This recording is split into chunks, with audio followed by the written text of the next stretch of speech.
Shalom, selamat bertemu kembali Bapak-Bapak sekalian di triwulan yang baru, triwulan pertama tahun 2021. Sekarang kita akan memasuki pelajaran 1 dengan topik yang baru, yaitu berkaitan dengan kedewasaan orang Kristen, yang secara khusus disebut di dalam buku pelajaran ini sebagai dewasa di dalam Kristus. Buku pelajaran sekolah minggu dewasa yang diterbitkan oleh Lembaga Literatur Baptis dan dikarang oleh Bapak Pendeta Iswara Rintis Perwantara.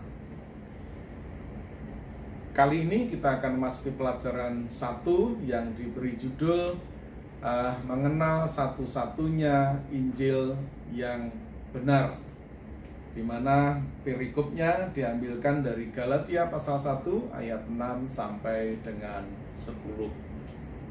Mari kita berdoa sebelum kita mulai pelajaran ini. Bapa kami yang bertahta di kerajaan surga yang mulia, mengucap syukur bila kesempatan ini Tuhan persekutukan kami di dalam pelajaran sekolah minggu dewasa awal tahun 2021. Berkati kami semua di dalam kami mempelajari firman-Mu ini, sehingga kami akan semakin memahami kehendak Tuhan di dalam kehidupan kami. Berkati kami semua supaya mudah memahami ajaran ini, sehingga kami akan dapat menyerapnya di dalam pikiran kami.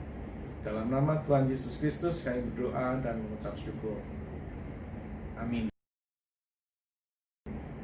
Bapak-bapak sekalian, seperti biasa saya berharap Bapak-bapak sudah mempelajari pelajaran 1 ini secara mandiri, dan kita akan menyajikan di sini tanpa harus membaca perikop dari yang sudah saya sebutkan tadi, Galatia pasal 1 ayat 6 sampai dengan 10. Tujuan dari pelajaran 1 ini adalah bahwa kita semua memahami bahwa Injil merupakan otoritas tertinggi sebagai satu-satunya ajaran yang benar.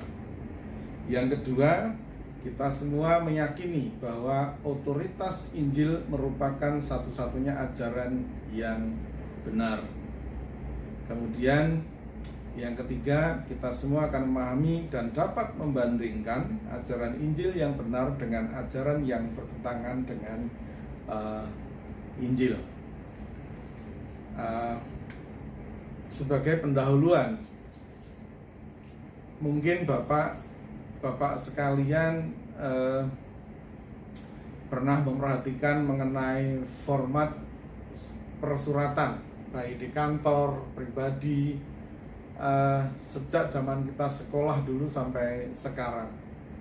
Dan ternyata memang formatnya mengalami pertumbuhan sesuai dengan dinamika perkembangan kebudayaan. Jadi perkembangan kebudayaan yang tumbuh dalam masyarakat, maka itu akan mendorong penulisan format surat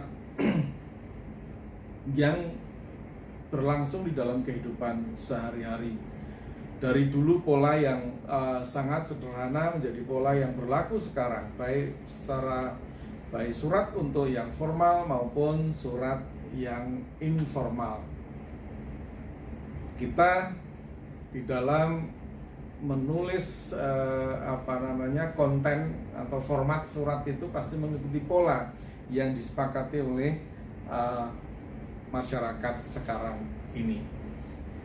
Demikian pula di dalam zamannya Paulus, kita melihat bahwa di dalam kitab Injil yang kita gunakan sebagai pedoman hidup itu banyak sekali surat-surat yang ditulis oleh Paulus yang ditujukan kepada jemaat-jemaat yang pernah dia mengajar atau membina jemaat itu. Tentu sudah ada polanya Dan rupanya pada perikop kali ini atau pelajaran kali ini kita bisa melihat bahwa ada perubahan yang sangat signifikan di dalam penulisan suratnya kepada jemaat di Galatia, maaf. Jadi kita kalau memperhatikan surat-surat Paulus ini akan melihat perubahan gaya atau perubahan format menulisnya.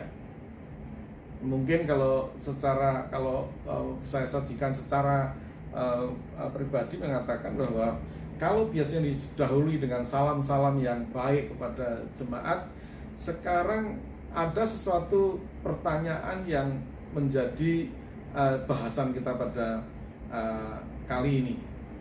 Lihat di Galatia pasal 1 ayat 6. Di situ Paulus tiba-tiba menulis, "Aku heran bahwa kamu begitu lekas berbalik daripada Dia yang oleh kasih karunia Kristus telah memanggil kamu dan mengikuti suatu Injil lain." Ini satu hal yang tidak biasa ditulis oleh Paulus pada sebuah jemaat. Dengan terungkapnya rumusan kalimat yang seperti itu, saya bisa membayangkan, bapak-bapak bisa membayangkan, pasti ada sesuatu di jemaat ini. Jadi perubahan gaya penulisan Paulus menimbulkan sebuah kesimpulan kepada diri kita bahwa ada masalah ini di jemaat Galatia. Masalah apakah itu? Nah, ini yang perlu menjadi topik yang kita bahas pada kali ini. Bapak-bapak sekalian, dengan ayat 6 di atas kita dapat menggambarkan bahwa Paulus menganggap jemaat Galatia melakukan penyimpangan, pembelotan. Jemaat Galatia sedang dalam proses meninggalkan Injil yang diajarkan oleh Tuhan Yesus Kristus, Injil tentang kasih karunia. Lihat kalimat, "Kamu begitu lekas berbalik daripada Dia", di mana Dia adalah dengan huruf besar, dan itu kita bisa asumsikan ini adalah menunjuk kepada Tuhan, kepada Yesus Kristus. Paulus menyimpulkan bahwa proses meninggalkan Dia ini bersifat pribadi. Mereka sedang meninggalkan Dia yang dengan penuh kasih telah memanggil mereka kepadanya. Paulus bisa mengidentifikasi bahwa di dalam kehidupan jemaat Galatia telah terjadi perubahan. Orang yang dulu sudah berhasil dibina, istilahnya dibimbing oleh Paulus untuk mengenal Tuhan Yesus dan menaati segala perintahnya, sekarang mereka mulai meninggalkan Dia, menganut pada Injil lain. Jadi tergelincirnya umat Galatia ini bersifat ganda, kalau nanti kita bisa melihat, yaitu mereka sedang memisahkan diri dari Yesus Kristus dan dari kasih karunia-Nya. Mari coba lihat di Galatia pasal 5 ayat yang keempat. Bapak sekalian, kamu lepas dari Kristus jikalau kamu mengharapkan kebenaran oleh hukum Taurat. Kamu hidup di luar kasih karunia. Lepas dari Kristus dan hidup di luar kasih karunia merupakan sebuah gambaran bagaimana jemaat Galatia itu melakukan hal-hal yang di luar ajaran Injil Kristus, sehingga dia menjadi lepas dari Kristus dan hidup di luar kasih karunia. Kalau kita melihat ayat 6 ini, kita bisa melihat kata berbalik atau membalikkan diri dapat diartikan beralih pandangan, beralih kepada pandangan lain, dan menyangkal hubungan dari panggilan ilahi untuk menjadi anak yang adalah anugerah atau kasih karunia Kristus.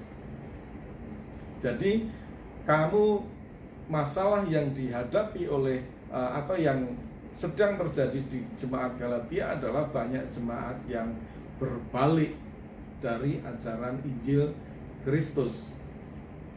Kemudian kata begitu lekas berarti begitu cepat, begitu cepatnya mereka berpaling setelah Paulus pergi dari mereka ke tempat yang lain dan setelah para guru palsu memulai pekerjaannya. Jadi Bapak-bapak sekalian, di dalam surat Paulus kepada jemaat Galatia ini, Paulus sudah bisa mengungkapkan apa yang terjadi di jemaat Galatia, bahwa karena pengaruh ajaran-ajaran yang diterimanya dari para guru palsu, mereka mulai meninggalkan ajaran Injil Kristus. Tindakan berbalik rupanya masih dalam proses dan masih terus terjadi, namun masih ada harapan bagi mereka untuk sadar kembali dan segera bertobat. Di dalam kehidupan kita juga tidak pernah berhenti diperhadapkan pada masalah-masalah yang dapat mempengaruhi kekekalan kita karena meninggalkan Injil Kristus dan berpaling pada Injil lain. Nanti akan dijelaskan apa yang dimaksud dengan Injil lain ini. Bapak-bapak sekalian,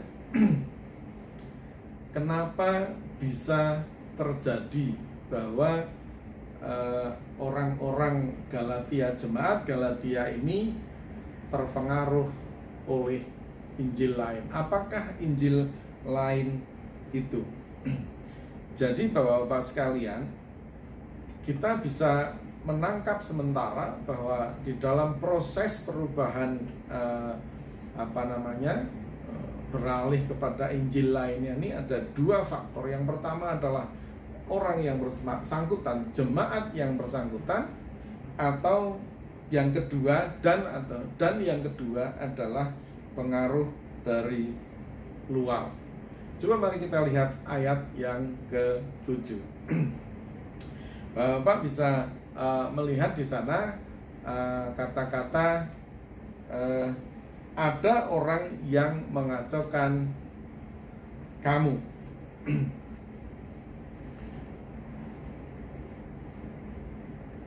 Dari kata itu kita bisa menyimpulkan bahwa selain tindakan berbalik itu tanggung jawab jemaat secara pribadi, maka kita bisa melihat bahwa ada pengganggu dari luar yang telah mempengaruhi mereka. Ada pengganggu dari luar yang mempengaruhi mereka.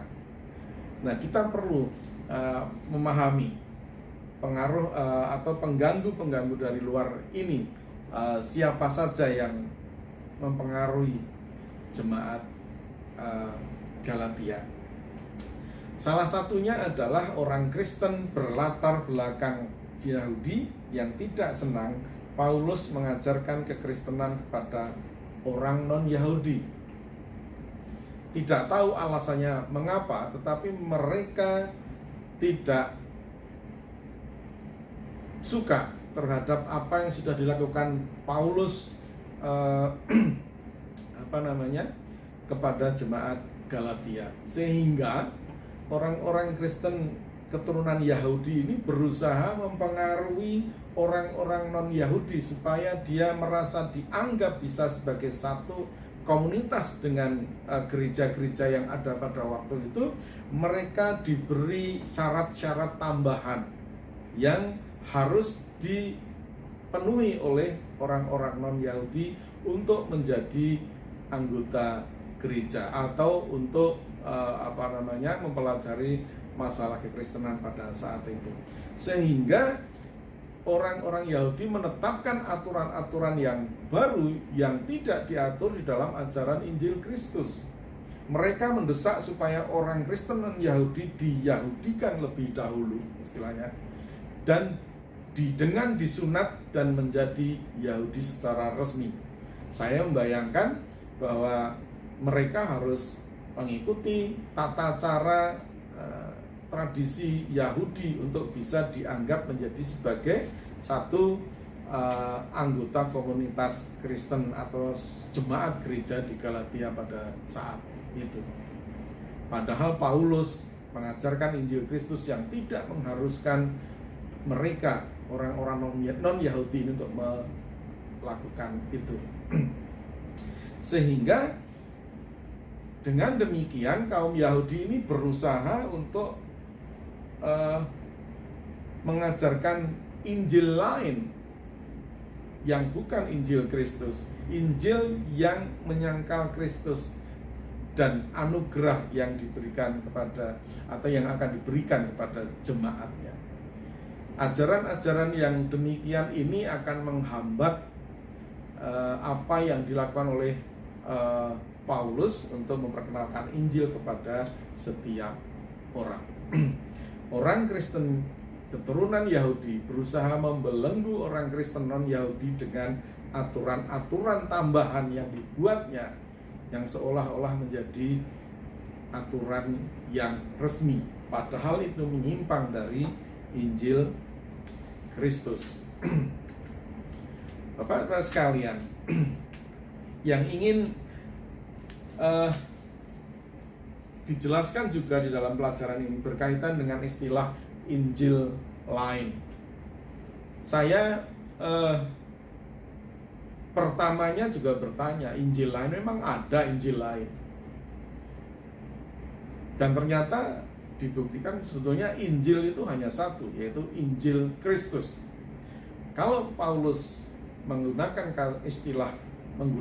istilah Injil lain, itu hanya untuk tujuan memudahkan pemahaman.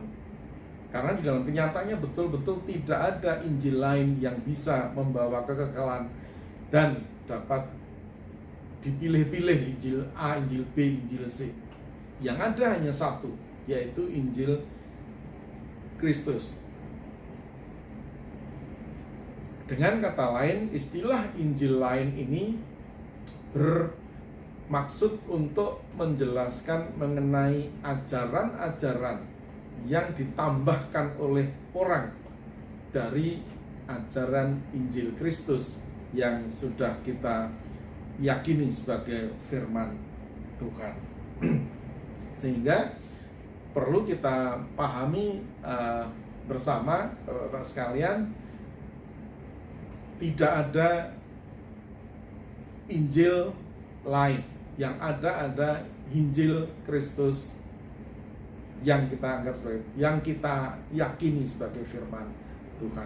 Oleh karena itu, istilah yang digunakan Paulus ini juga harus kita pahami. Dia hanya menggunakan istilah untuk tujuan memudahkan pemahaman, bahwa yang dimaksud dengan Injil lain itu adalah ajaran-ajaran lain yang ditambahkan orang dari ajaran Injil Kristus yang sudah ada.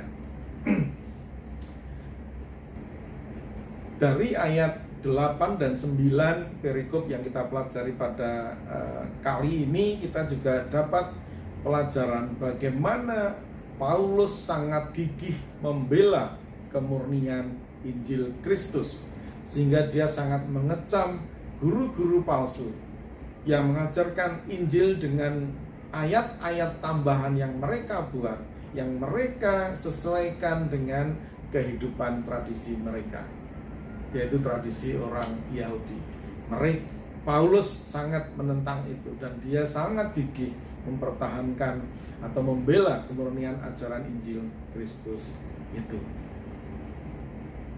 Bapak-bapak sekalian, bagian ketiga dari pelajaran kita pada kali ini berbicara mengenai apa yang dilakukan oleh Paulus ketika menghadapi situasi yang ada di Galatia itu. Kita bisa melihat bahwa orang Kristen Yahudi menuduh Paulus dengan mengajarkan katakanlah penyunatan secara sembarangan, secara semaunya untuk mendapatkan persetujuan manusia. Artinya dia dituduh mengajarkan yang saya tangkap ini. Jadi orang Kristen itu nggak perlu sunat. Jadi dianggap oleh orang-orang Yahudi itu menyenangkan manusia supaya mau masuk Kristen nggak perlu sunat.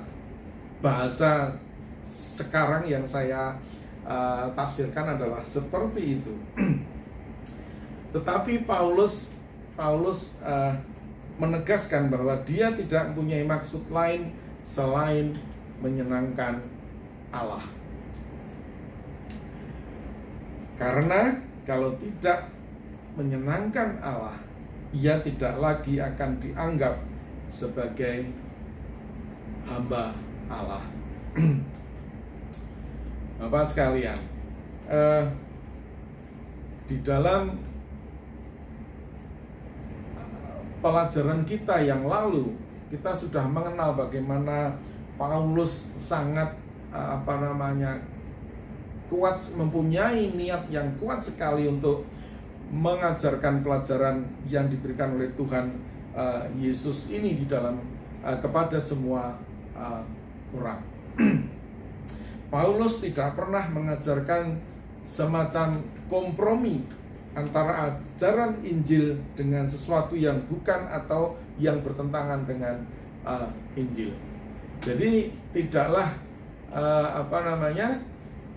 pada tempatnya kalau kita berpikir bahwa Paulus mempunyai tujuan menarik orang sebanyak-banyaknya untuk mengenal Yesus dengan mengubah ajaran Yesus yang sudah dia terima dan dia yakini sebagai sebuah kebenaran. Ia juga maksud saya Paulus ini juga bukan produk, katakanlah kalau boleh dikatakan produk manusia untuk menyenangkan produk kompromi. Maksud saya, ia bukanlah produk kompromi untuk menyenangkan manusia. Bahkan sesungguhnya bagi manusia berdosa, kebenaran Injil adalah sebuah batu sandungan atau sebuah kebodohan. Kita bisa mengacu kepada beberapa ajaran Yesus di dalam kehidupan kita yang mungkin bagi orang bodoh itu adalah, atau orang berdosa itu adalah sebuah batu sandungan. Kasihilah orang yang membenci kamu, berikanlah pipimu ketika ditampar yang sebelah kiri, berikanlah pipi sebelah kananmu. Ini satu ajaran yang bagi orang berdosa itu sebuah batu sandungan. Tinggalkanlah seluruh hartamu dan barulah ikutlah aku. Ini sebuah ajaran yang mungkin bagi sementara orang adalah ajaran-ajaran yang bodoh menurut mereka.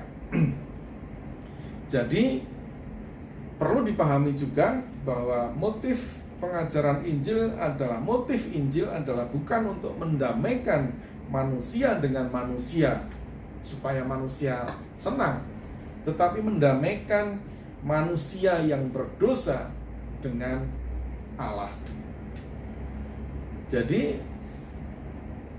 Injil menantang orang untuk memilih, mengandalkan kemampuannya atau usahanya sendiri, atau mengandalkan atau menghargai anugerah Tuhan yang sudah disiapkan. Orang Kristen harus menyadari bahwa Injil selalu bertentangan dengan dunia ini. Dunia selalu memusuhi Injil, dan konsekuensinya bagi kita yang menerima Injil adalah pasti juga dimusuhi oleh dunia. Sebagai penutup, Bapak-Bapak sekalian, setiap orang Kristen adalah Injil kelima. Banyak sekali orang tidak pernah membaca Injil di dalam kitab Matius, Markus, Lukas, Yahya atau Yohanes. Namun mereka membaca kehidupan kita, kehidupan orang-orang Kristen setiap hari. Sekali lagi, meskipun kita disebut sebagai Injil kelima, Injil Kristus itu hanya satu dan tidak ada yang lainnya lagi. Kita sebagai ekspresi dari Injil itu sehingga disebut sebagai Injil kelima. Kehidupan kita, cara hidup kita akan dipandang oleh orang lain sebagai ekspresi dari ajaran Injil Kristus bagi orang-orang yang belum percaya. Setiap orang Kristen adalah pemberita Injil. Satu-satunya itu. Kita harus gigih dalam mempertahankan kemurnian Injil.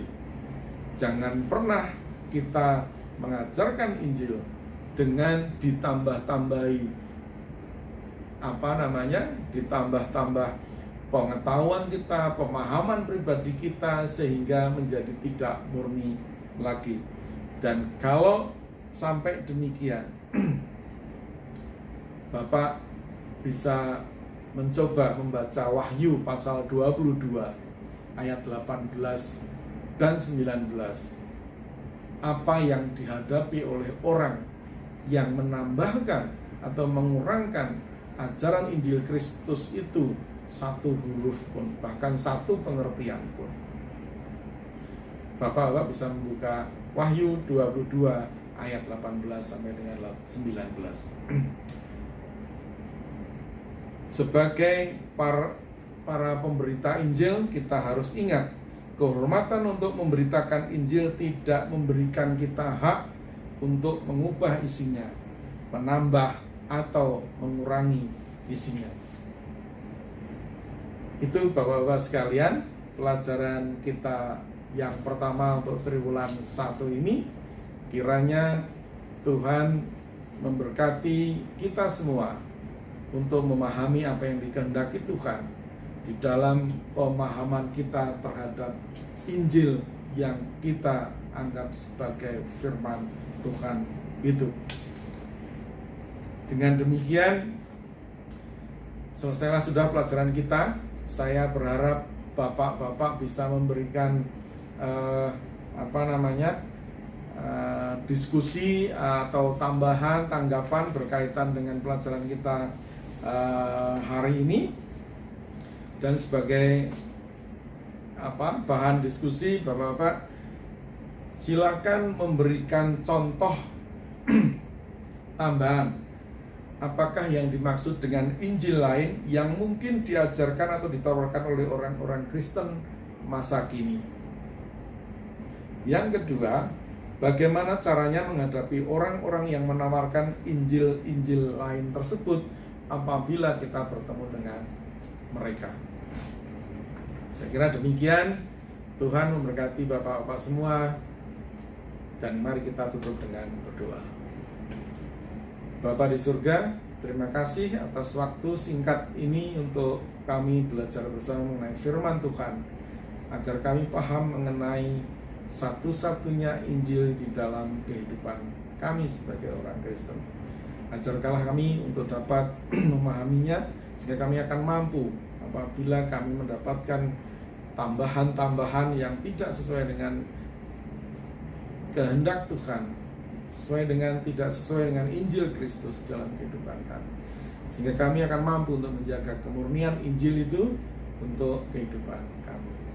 Dalam nama Tuhan Yesus kami berdoa dan mengucap syukur. Amin. Sampai bertemu di pelajaran kedua, Bapak-bapak. Tuhan Yesus memberkati.